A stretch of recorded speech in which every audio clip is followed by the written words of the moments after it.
Here are 10 episodes where Peter Griffin goes absolutely psycho. Starting at number 10 with Papa Has a Rollin' Son, we begin at the Drunken Clam, where Peter, Quagmire, Cleveland, and Joe are hanging out, chatting about the upcoming Father's Day celebrations. Peter suddenly remembers that he has yet to meet Joe's dad. Hey Joe, come to think of it, I don't know anything about your dad. Joe quickly tries to brush it off. He tells them that his dad is out there somewhere, although he hasn't spoken to him in years. According to him, they just drifted apart. It feels like there is more to the story than what Joe is willing to share. Peter then does what most people would do. He encourages Joe to call up his dad, but Joe doesn't seem interested. Peter, I don't even know where he is.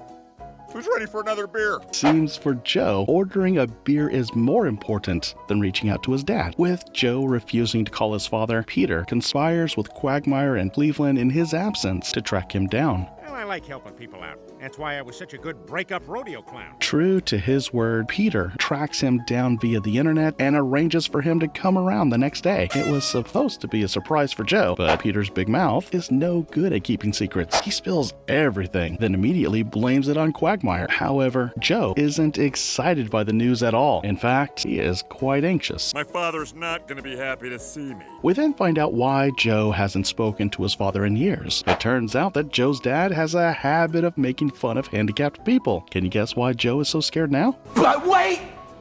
There's more! Joe's dad has absolutely no idea that his son is paralyzed, and Joe isn't exactly ready to let him know he has a rollin' son. I never told him. I never told him. In this situation, it's very easy to sympathize with Joe. Joe tries to get Peter to cancel the plans, but he says it's too late. His dad is already on the way. But since Joe wasn't ready to let his dad know about his condition, they had to come up with a plan to fool him. This is how we're gonna fool Joe's dad. Oh my god. What the heck? First, Peter ties Joe to a horse, but that in itself is a really bad idea. Plan B! Plan B! Cleveland then tries to convince Joe to tell his dad the truth, but Joe is still unwilling to do so. After all, none of them were in his shoes.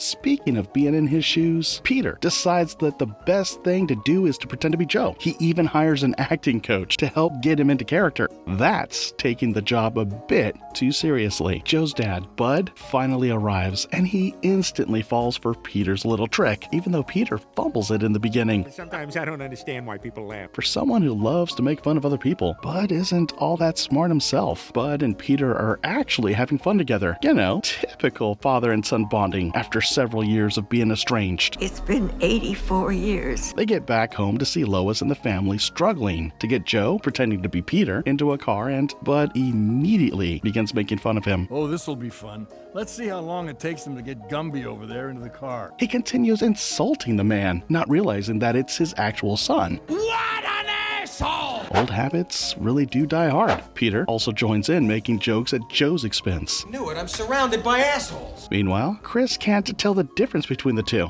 I can't keep up with this ruse. Peter returns to tell everyone just how great it is hanging out with Joe's dad. He then reveals that Bud isn't leaving anytime soon because he had already told him he can move in with him and Bonnie. What? Guess they aren't only switching dads, but wives too. But Joe isn't buying the idea, even though he is still too scared to let his dad know the truth about him. Peter, I've had enough of this. You can't just take my dad. Feels like it's only a matter of time before Joe becomes fed up with the entire thing. Now, Peter is taking the whole thing way too seriously. He's actually convinced himself that Bud was his dad. What? You're a grown man. Maybe we should blame that on his own unresolved daddy issues. Joe has had about enough of the shenanigans. He attacks Peter. They get into a fight, and Bud can't believe that the wheelchair guy is whooping his son's ass. How do you like that? You're getting your ass kicked by a cripple. Bud is still staggeringly unaware that the handicap is actually his son. The fight leads to Joe revealing his true identity and finally reconnecting with his father. Seems like Peter has some serious paternal issues he needs to work through. At number 9, the episode Family Gay begins with Lois sending Peter to the grocery store, giving him very strict instructions on what to purchase. Then buy 1 can of beans and come straight home. Do you understand? Seems like Lois thinks Peter is still a kid. But perhaps she is right, because even after bragging about how she could trust him with a simple task, Peter returns home 6 hours later with a surprise. Oh my God! Don't get too excited, Lois. It's not a diamond ring, but a horse. And not just any horse, a brain-damaged horse that he bought at a very cheap price. Lois tries to tell him how unwise it is to have a brain-damaged horse in the house, but Peter is having none of it. Shut up! You don't know nothing but anything. Peter goes on to insist that the horse be treated as a part of the family. Weird. Buddy, you're weird. He even tries to force everyone to pee when his brain-damaged horse suddenly pees inside the house. You know what? I don't want him to feel self-conscious. Everybody pee. Peter, Everybody pee now. We're an unusual family. The horse walks in on the family having dinner. Brian places a cube of sugar on Stewie's head and the horse licks it off. Brother, The horse even goes on to lick Peter's butt while he is asleep, but Peter, with his back turned to the animal, thinks it's Lois. Now we know just how romantic they are as a couple. The next morning, Peter plans on taking Lois to the movies, but the horse won't move from behind his car until it does, and boom! Oh, that's got all my stink of the day in it. That's nasty. Next, Lois asks Peter why there is so much milk in the refrigerator. Peter lets her know that some of it isn't milk because he put horse sperm in the refrigerator. Oh, hell no! Who the heck puts horse sperm in a refrigerator? Disgusting! Stewie might just have horse sperm in his breakfast, but knowing this family, he would probably eat it anyway. Peter then has this weird idea to enter his horse, which he has named Till Death, in the Quahog Derby. God, it even runs like it's messed up in the head. While the other horses were racing to the finish line, Till Death was causing a whole lot of damage. The horse then goes on to crash into one of the stands. This race ain't over yet. Oh, my baby's dead! It's over. Well, Peter should have expected that a brain-dead horse would go out of control. Fortunately for everyone, Till Death dies of a heart attack, and Peter disposes of it spectacularly. At least something good came out of the ordeal. Left with a debt of $100,000 in damages, Peter volunteers to take part in a medical experiment, having no choice but to be a lab rat. What's that? experiments. Asparagus. Experiments. Experiments. At the clinic, Peter gets injected with what's called the gay gene. Gay! The gene kicks in almost immediately, and Peter begins to act like a stereotypical gay man. Peter, are you gay? Guilty! Peter might just be loving the gay life. At first, Lois is apprehensive about the whole thing, but then she begins to warm up to the new Peter when he becomes quite handy in the house. I guess it's hard not to like a man who knows how to cook and clean, but her attitude changes when she finds out Peter is no longer sexually attracted to her, no longer able to have sex with her husband. Lois takes Peter back to the clinic, where we learn that there is, unfortunately, no cure for the gay gene. It seems Lois is in for a whole lot of drama. Safe to say that the plot thickens from here on. Stewie, you're judgmentally quoting Bible verses and you don't even know how to read. Welcome to America, Brian. Peter returns home with his new gay partner Scott and informs Lois. I'm here, I'm queer, but don't get used to it because I'm leaving you. What? Those gay genes must be really effective to make a family man like Peter abandon his entire family. With Peter gone, the whole family misses him, while he seems to be having the time of his life with Scott. Feeling bad for Lois, Brian and Stewie kidnap Peter and take him to a straight camp, where they are supposed to somehow cure Peter. Goes against everything I believe in, but at this point I'm willing to try anything. Even if their methods are questionable at best. No, don't use the bats like that. No, don't use them like that either. Meanwhile, Peter's newfound love, Scott, is worried sick. So worried that he goes looking for Peter at the house. New love can be really intoxicating.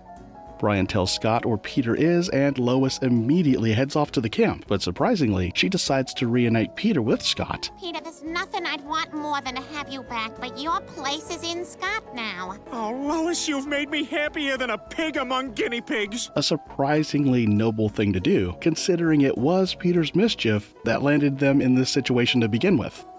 As a welcome home surprise, Scott organizes a bunch of men to have sex with Peter. Perhaps it's an open relationship? Gay! However, right in the middle of it all, the gay genes miraculously clear out of Peter's system, leaving him petrified and prompting him to run back to Lois.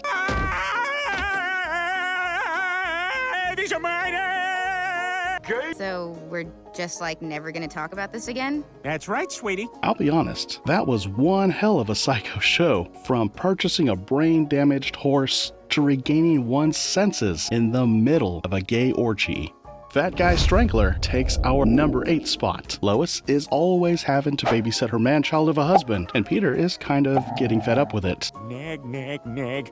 Sometimes I think I should have married that woman I met the night of my bachelor party. Although it doesn't seem as if he's quite ready to grow up yet, being the good, loving, supporting wife she is. Lois wants Peter to take his health seriously, but instead of visiting the doctor for his physical, Peter ends up at the steakhouse with his friends, eating an unhealthy amount of steak. Easy. Put the gun down, Joe. Yeah, nobody's judging you, man. It's cool. I'll just put this back in your purse next to your tampons. Since Peter is such a terrible liar, Lois quickly finds out the truth and drags him to the hospital. My goodness, you'll be dead within a month. Luckily, the doctor confirms that there is, in fact, nothing wrong with Peter. Nothing except the obvious, of course. Oh yeah, he's fine. He's just really fat. Wait, hang on a second. Did you just say I was fat? But somehow, this is new information to Peter. I want the truth! You can't handle the truth! Everyone with a functioning pair of eyes can see that Peter is fat. Peter takes offense at being called fat and desperately tries to prove to Lois and Brian that he's not. If I was fat, could I do this with a hula hoop?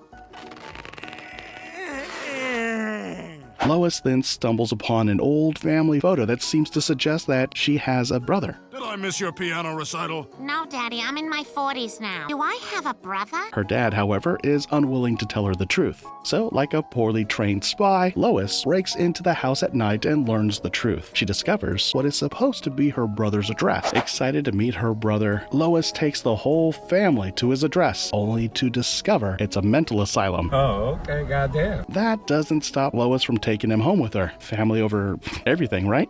Peter finally acknowledges that he is, in fact, fat. About time. But he is far too lazy for workouts, so he instead comes up with a weird plan to establish a Fat People Association, which is just a ragtag group of lazy gluttons. We soon discover that Lois's brother, Patrick, isn't exactly normal. No shit. He has himself an imaginary wife named Marion. What's that, honey? Oh, yes. Hang on. Marion wants some coffee. But as Lois suggests, we can't exactly blame him. The man has been locked up for 30 years, so he probably just needed some company.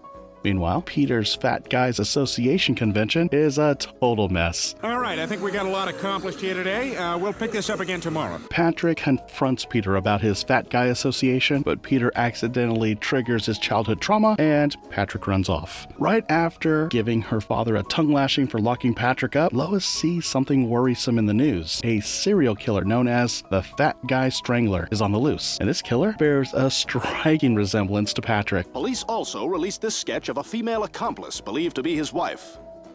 Brian sees the resemblance immediately, but Lois, in a state of denial, chooses not to. Guess the Griffins all suffer from selective blindness. Just then, Patrick walks in, messy and holding a shovel. You'd think that would open Lois's eyes, but it doesn't. Well, that's a relief. Next, Peter brings his weird crew of fat guys to the house, trying to save the now endangered species. I bet none of you can even find your own penis. Find your penis for $1. Brian tips them off about Patrick, who immediately runs into the woods while the fat men give chase. Out of my way, Lois. Your brother is toast. For a second, I thought these fat men were going to run after him. You thought! Let's take a bike instead. Brian tried to show Lois who Patrick really was, but not even a room full of pictures of Patrick strangling fat men, a dead fat guy under the bed, and a half-dead fat guy's confession could open Lois's eyes. Maybe it's a different Patrick. However, all is not as it seems. In the woods, Patrick attacks Peter and attempts to strangle him, but fortunately, Lois arrives and threatens to kill Patrick's invisible wife, Marion. With Marion in danger, Patrick lets go of Peter. I knew that invisible woman wasn't totally useless. At number 7, we go to Death Has a Shadow. It all begins at a stag party where Peter Griffin is living it up. He's surrounded by friends, and as you can imagine, the drinks are flowing. He's not just having a few beers. He's getting absolutely hammered. Now, we all know that drinking can lead to poor decisions. I mean, making bad decisions daily is normal for Peter. Kids, Daddy only drank so the Statue of Liberty would take her clothes off. He ends up falling asleep at work the next day. No, there's a bug in my eye and I'm trying to suffocate him. This eventually leads to his termination. Your negligence has damaged this company's reputation. Let's admit it, we all saw this coming. You don't say! After failing to tie down a new job, not as if he put in any real effort, Peter decides to sign up for welfare. I didn't have gas for the first time until I was 30. Due to a clerical error, he ends up receiving a staggering $150,000 instead of the usual benefits. Who would have thought getting drunk at a stag party would get me $150,000 a week from the government? Maybe there are a few benefits to this thing. Now, you'd think that with this kind of money, he'd be responsible and maybe save it for the rainy days. But nope. Peter goes on an outrageous spending spree, buying ridiculous things like a giant statue of David and even breast implants for his son. Yeah, it makes him happy. Lois finds out and is incredibly annoyed. You'd think Peter would end it after Lois gets upset, but unfortunately, Peter just doesn't know when to stop. In one of his most psychotic moves ever, he decides to dump all that cash from a blimp during the Super Bowl. Why? He thinks this grand gesture will somehow make things right and impress Lois. Stupid! You're so stupid!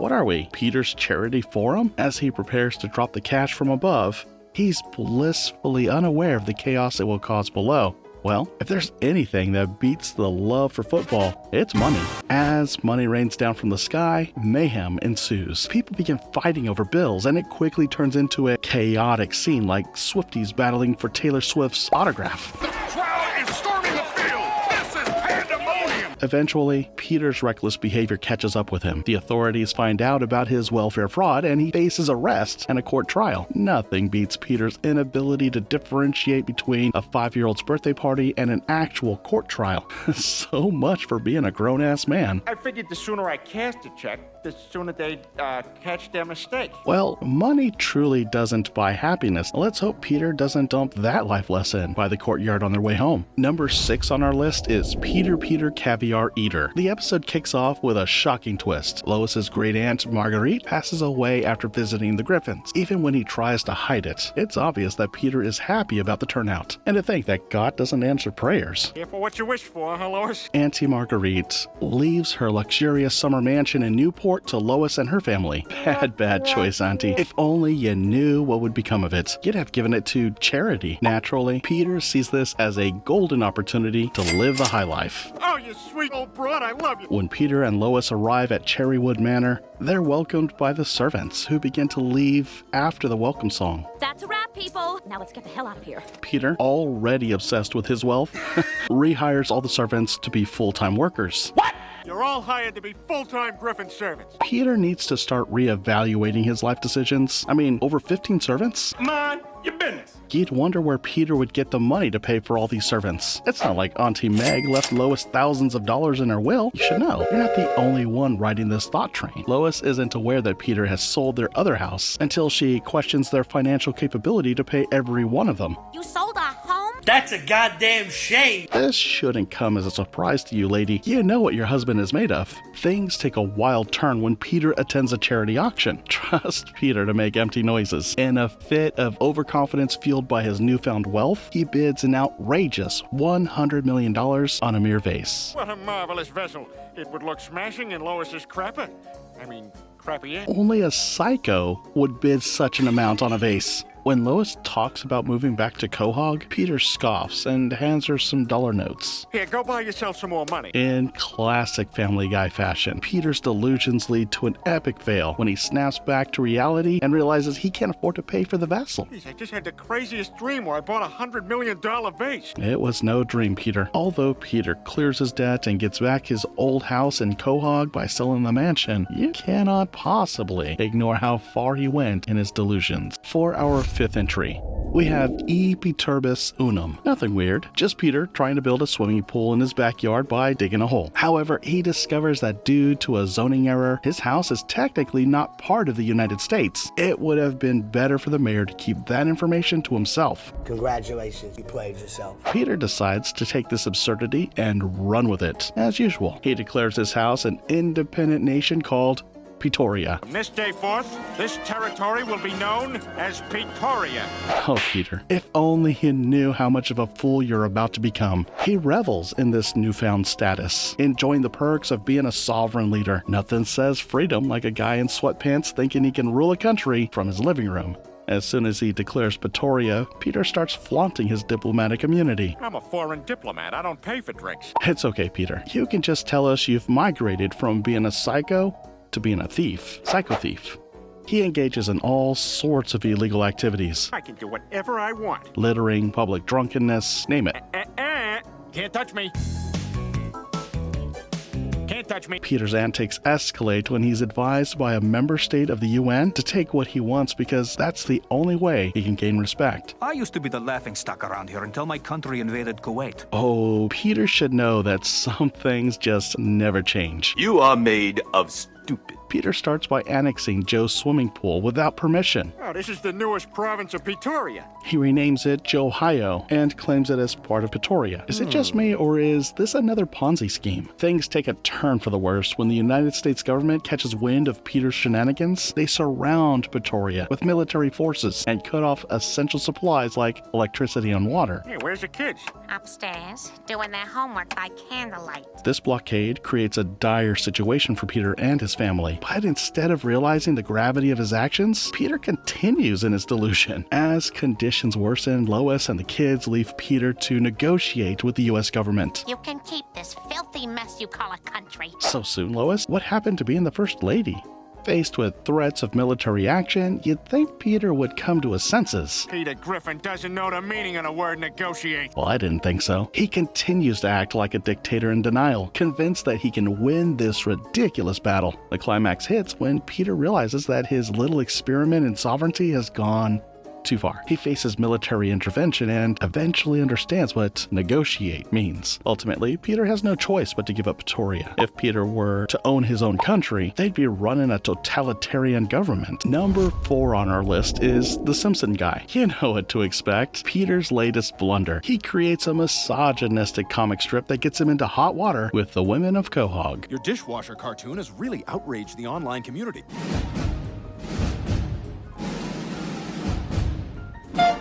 One minute, he's admiring Lois, and the next minute, he becomes a gender stereotype. Instead of facing the music like an adult, because when has Peter ever done that? He decides to pack up the family and flee. Maybe we should get out of Quahog for a while. Classic Peter logic. Run away from your problems instead of confronting them. They lose their car at a gas station and find themselves in Springfield. Well, I gotta say, you never get to see somebody else driving your car. It's kind of cool. Might be the universe's way of paying him back. Upon arriving in Springfield, the Griffins encounter the Simpsons. Peter meets Homer, and it's like watching two toddlers. As they bond over their shared love for chaos and beer, they quickly become besties. I think you and I are gonna get along just okay. But while they seem like a match made in heaven, things take a dark turn when both men go to get a drink at Duff. Yeah, it's pretty good, right? No, Huh? it's not good. This beer tastes exactly like Duff. It's just a lousy ripoff. Peter discovers that his beloved Pawtucket Patriot Ale is a knockoff of Duff beer, and man, is he in utmost denial. Well, maybe Duff should be in trouble for, not being that great. That shit is so disrespectful. Peter refuses to accept the truth and defends his Pawtucket ripoff beer as any normal employee would. As tensions rise between Peter and Homer, what starts as friendly rivalry quickly escalates into an all-out brawl. Peter even gets sued for intellectual theft, and Homer is ready to take him to court. Intellectual theft! What do you have to say about that, Griffin? So much for the friendship and bond. Well, as predicted, Duff wins the case, and Peter is forced to leave Springfield with his family. Well, the Pawtucket Brewery will be shut down, so I guess we gotta go back to Quahog and find Peter a new job. Misogyny and infringement aren't enough psychotic moves for one episode. Peter never fails to leave a trail of his absurdness. Homer begins to feel bad and goes to apologize to Peter. Sorry about your job. I love Duff. And Duff loves me. Any normal person would accept the apology and move on. But as we all know, our beloved Family Guy is anything but normal. I think I speak for all of us when I say I am over The Simpsons. Ooh, that's gotta hurt.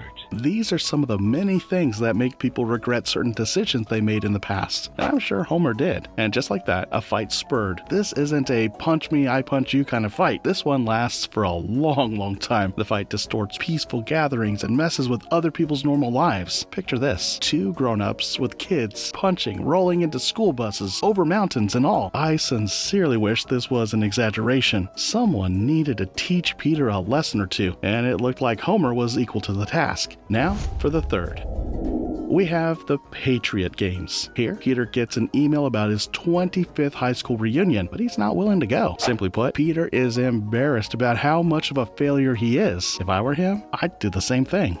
He changes his mind later, not because he magically became wealthy after wishing on a star. This isn't one of those Barbie episodes. This is reality. We're talking lies, deceit, and pretense. You're probably wondering how this has anything to do with Peter's plan. Well, Peter is going to lie about how successful he is. Nothing a little white lie can't fix. Am I right? Appearing at the reunion, Peter outdoes himself, coming out in an astronaut outfit, a big gold dollar chain, and a large cowboy hat. You didn't think Peter was going to wear a suit like everyone else, did you? You played yourself. Come on now. Our guy has to dress the act. I'm a secret agent astronaut millionaire. Peter is introduced to NFL star Tom Brady from the New England Patriots. Oh man, I gotta tell you, you kick ass, man. Not too long after, things begin to go south for Peter. No thanks to Peter's big mouth. Nothing more epic than exposing your own self. He's a fake! Look, this cowboy hat comes right off! Peter tries to drown his sorrows in beer, but when that doesn't do the trick, he makes a run for the restroom. Maybe he should run home to his mommy instead. Lois. It was at this moment Tom Brady saw Peter's talent and thought he would be a great addition to the team. How would you like to play for the New England Patriots? At least Peter is good at something. The experience sure feels fulfilling for Peter. I'm somebody now, you know? I don't have to lie to people about my life anymore. You can't handle the truth! Peter becomes a big baller, spending crazy money on crazy things like buying a sculpture for $30,000. He even comes late for a game and does so driving like a psycho in one of his new cars. What a way to show his true colors. In addition to all this, Peter becomes proud and cocky, and his bad attitude rubs off on his interaction with the team and its captain, Tom Brady. How many times have I told you, no showboating? This is probably one of the reasons why the universe never gave Peter so much wealth in the first place. Peter's bad attitude shortens his time with the New England Patriots. His contract is sold off, and as if that isn't enough torture, he becomes part of the poorest ranking football team in Europe, the London Silly Nannies, a football team filled with skinny men who mostly play around instead of training. Peter finally finds where he truly belongs. Peter is frustrated and tries to quit, but Lois talks him into trying to redeem his name, putting another crazy idea in his head. Peter calls Brady and sets up a grudge match in a bid to restore his prestige. I'm calling to challenge you to a grudge match between the Patriots and the London Silly Nannies. Tom Brady happily accepts the challenge, and the silliness continues. It's match day. The game kicks off, and Peter's team is terrified of their opponents with their large physiques. In fear, they all desert the field. The steroids Peter injects in them didn't stand a chance.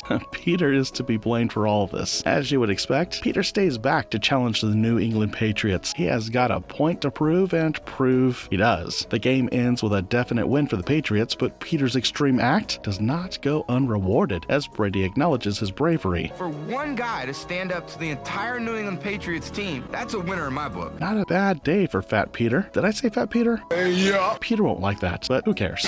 The second on our list is PTV. So let's set the stage. After a trouser malfunction at the Emmys, the Federal Communications Commission holds an emergency meeting. Their response? To censor everything deemed inappropriate on television. You've got to censor television, you fools! I guess they haven't met Peter yet. Peter is outraged when he learns about the FCC's new regulations, which cut out bikini scenes from classic shows and even bleep out Ralph Cramden's threats from the honeymooners. They're messing with my shows! Always knew Peter was a pervert. This blatant censorship triggers something in Peter. I need to fight back against it. The one time Peter decides to stand up for something, it's for crude humor, foul language, and nudity. So much for being an activist. He goes to meet the Quahog newscaster to help fix it. Well, Peter, I'm flattered you came to me for help. We'll have more after this. Instead, Peter leaves with the idea of starting his own television, no thanks to the television guy. If you want to control content, you'd have to start your own television station. Well, we all know how Peter's ideas always play out at the end. And that was all the motivation Peter needed to start his own cable network called PTV. He began broadcasting unedited versions of classic shows and creating outrageous original programming. Brian and Stewie join in on the fun, producing edgy content that pushes boundaries. Stewie must be having the time of his life. However, Lois disapproves of Peter's antics and decides to call the FCC to shut down PTV. I called the FCC. Well, at least one person in the family is against it. I thought she loved Peter. Well, you never know. Things take a dark turn when the FCC retaliates by censoring not just television, but also everyday life in Quahog. Well, Mr. FCC, you can stop PTV, but you can never stop people from being who they are. Or can we? Even natural bodily functions are censored. The Griffins are no exception to this. For once, the Griffins are put under some control. How long you guys gonna be censoring us? Until you and all of Quahog start to clean up your act. Let's all be realistic. None of these would have ever happened if Mr. Goody Two-Shoe Peter hadn't decided to go toe-to-toe with the FCC and create his own TV station. Only psychos come up with such ideas. And at number 1, we have Petarded. It's game night, and the last game for the night is Trivial Pursuit. Oh man, I hate Trivial Pursuit. Always makes me feel so stupid. Did Peter just call himself stupid? When did he become self-aware? What took you so long, idiot? Everyone knows how exceptional Peter is with brain work, so to support his ego, Lois switches his cards with the preschool edition. Just to let him have his moment. To find love, a wife that enables her dumb husband by rewarding his stupidity. Following the game, Peter ends up developing an ego because he won. Since you asked, I find this meatloaf rather shallow and pedantic. Way to go, Lois. You're so stupid! Peter is being challenged to prove his smartness by taking a test. Well, if you qualify as a genius, the foundation will give you a $500,000 grant. The results are out, and to absolutely no one's surprise, he does poorly at the test. According to this, you're not a genius. In fact, you're mentally retarded. Peter is depressed. My whole world has been turned upside down. Black is east, up is white. What? Like the time you discovered you were fat, your revelation is news to literally no one. Peter goes on a retarded spree, being reckless and using retardation as an excuse. Sorry, retarded. Don't know any better. To jail! You online terrorist of destruction? By God, you're getting the chair! As usual, things get out of hand on one of his expeditions. All right, my first trip to a fast food joint as a retarded guy. Peter once again goes berserk, leaving Lois covered in hot oil, which leaves her looking worse than Freddy Krueger. Well, if she hadn't done what she did during the game, none of this would have ever happened in the first place. You played yourself. Once again, Peter feels miserable. I'm the worst husband ever. Yeah, no shit, Sherlock. Make that the worst father ever. And just like that, Peter ends up being declared unfit to take care of his kids. It's about damn time. In a bid to prove that he is a good father, he devises a plan to show what a terrible father Cleveland, who offers to take care of the children, is. Maybe he does love his kids after all. To jail! The plan was indeed so crazy that settling it left Cleveland's house to the courthouse. Poor Peter. The court must be tired of you already. You've inspired me to distrust all mentally challenged parents. Though Peter escapes being locked up, he still ends up without the custody of his kids. Luckily, it's not totally tragic in the end. Lois is back from the hospital, and she brings along the kids as a surprise. Whoopie fucking do. The sooner Peter comes to terms with the fact that he and being smart have nothing in common, the better for him.